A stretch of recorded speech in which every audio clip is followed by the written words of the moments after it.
ఆ రీతిగా పగలంతా ఆయన ఆ యొక్క బస్ స్టాండింగ్లో, ఆ జీబుల్ స్టాండింగ్లో, ఆటోలు ఆగే దగ్గర అన్ని చోట్ల, అప్పటికి ఆటోలు లేవు, జీబులు ఉండేవి. చిలకలూరిపేట జీబులకి చాలా ప్రసిద్ధి అని మీకు తెలుసు. ఆ జీబులు తయారు చేసే వాళ్ళ దగ్గర ఆ బోర పెట్టుకొని ఆయన దేవుణ్ణి ప్రకటించేవాడు.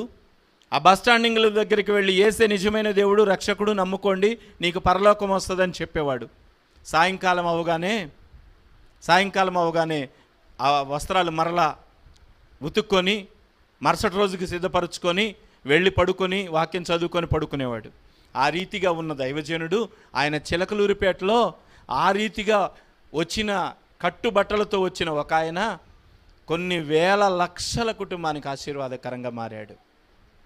ఆమేన్, హల్లెలూయా. ఆయన పేరుని ఇక్కడ మేము ప్రకటిస్తున్నామంటే ఆయన జీల్లో నుంచి వచ్చిన వ్యక్తులు